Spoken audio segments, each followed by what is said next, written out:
BPSC coaching वाले को पूछ रहा है कि क्या करना है। बीपीएससी जो बिल्कुल जिस पर विजिलेंस है उसको चेयरमैन बना रहे हैं। बच्चे पर लाठी चला रहे हो, 7 दिन से बैठा हुआ है और विपक्ष औपचारिकता ना निभाए, 100 MP लेकर के बैठ जाए। सर, बीपीएससी के चेयरमैन से बड़ा उपद्रवी कौन है? बिहार की राजधानी पटना में बीपीएससी छात्रों का सत्याग्रह का आज 7वां दिन बीत चुका है। सरकार के खिलाफ इस छात्र सत्याग्रह में शामिल होने बड़े बड़े कोचिंग संस्थानों के बड़े बड़े मठाधीश भी शामिल हुए।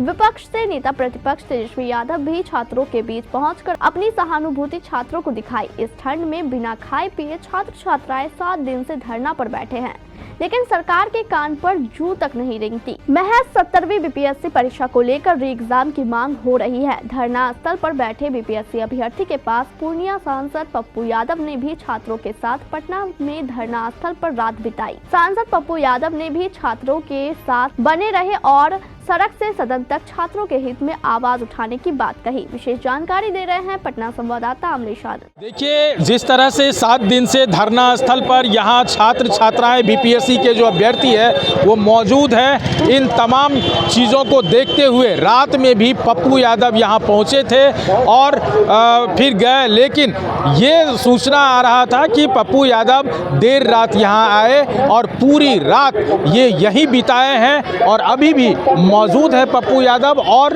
जिस तरह से माफियाओं का इसमें पहले से आरोप लग रहा है बीपीएससी पर, बीपीएससी के चेयरमैन पर, कि माफियाओं का संलिप्तता है इसमें, कोचिंग माफियाओं का संलिप्तता है। इस तमाम मुद्दों को लेकर के सरकार की जो अनदेखी है छात्रों के प्रति, इन तमाम मुद्दों को लेकर के आज पप्पू यादव ने जो बताया है वो आपको जानने की बहुत ज़रूरी है, क्योंकि ये हक की बात है, छात्र जीवन के हित की बात है और एक जो संवैधानिक गतिविधि होनी चाहिए छात्रों के अधिकार के लिए, इसकी बात है। आप सुनिए पहले पप्पू यादव ने क्या कुछ कहा है। सवाल पप्पू यादव का नहीं है, सवाल हर व्यक्ति को उस सिस्टम के खिलाफ लड़ना चाहिए जो हमारे बच्चों की भविष्य और हमारे निर्माण की जिंदगी को तबाह करता है। 90 के दशक के पहले से आज तक क्वेश्चन पेपर लीक आउट हो रहा है। क्या नेताओं की और सिस्टम की इच्छा शक्ति मर गई है? इतने कायर कमज़ोर हो गए हैं कि हमारे भीतर इतनी चेतना और हमारी नीयत साफ नहीं रही कि हम पेपर लीक आउट को रोक पाए। सिस्टम, कोचिंग, बीपीएससी, माफिया, चारों की मिली भगत से सारी चीज़ें हो रही। बीपीएससी कोचिंग वाले को पूछ रहा है कि क्या करना है। बारे बार कंडक्ट आपको करना है। प्रैक्टिस वाले क्वेश्चन जो कोचिंग में है वो क्वेश्चन में है। आप जहाँ पर एग्ज़ाम लेंगे आप किसी प्राइवेट कोचिंग वाले को दे रहे हैं।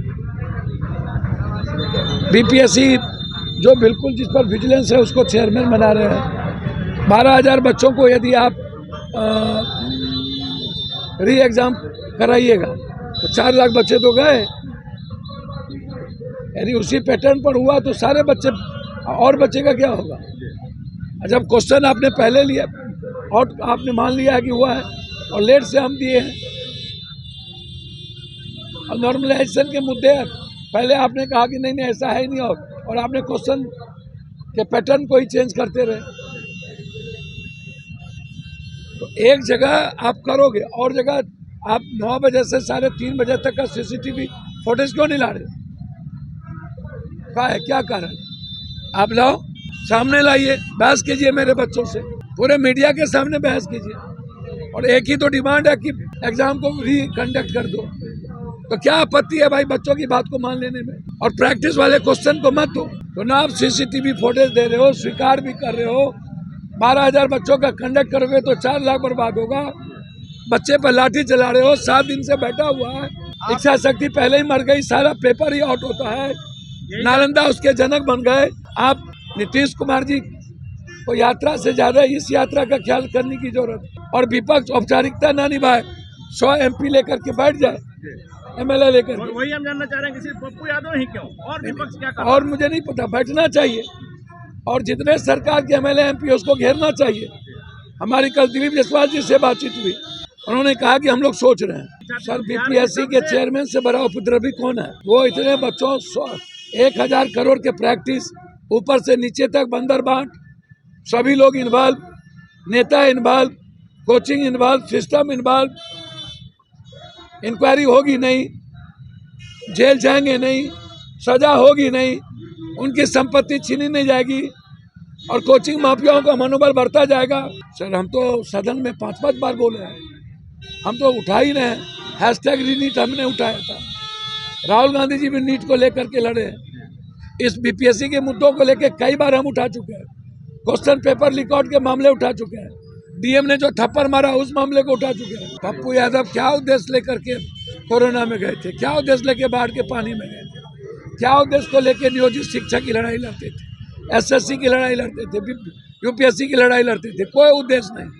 बस एक ही उद्देश्य, बच्चों की खुशी, बच्चों की भविष्य, हर परिवार की भविष्य, उसकी जिंदगी, कोई उद्देश्य नहीं। Re examination, paper leak out को रोको, माफियाओं को जेल भेजो, संपत्ति जांच करो। तो आपने सुना, पप्पू यादव ने साफ साफ ये आरोप लगा रहे हैं कि जो तंत्र है, जो व्यवस्था है बिहार सरकार की, वो बिल्कुल ही भ्रष्ट हो चुकी है और छात्रों के हित में कुछ भी नहीं सोचा जा रहा है। उनका ये भी आरोप है कि माफियाओं की मकर जाल बना हुआ है शिक्षा व्यवस्था में, कोचिंग माफियाओं का मकर जाल बना हुआ है शिक्षा व्यवस्था में, और जो बीपीएससी 70वीं का एग्ज़ाम है वो री एग्ज़ाम हो, पूरे बिहार में री एग्जाम हो। इन तमाम बात को लेकर के पप्पू यादव ने अपनी बात रखी और वो कहे जब तक छात्र यहाँ रहेंगे हम उस उद्देश्य को, उनके उद्देश्य में हम तन मन धन से अपने उनके साथ रहेंगे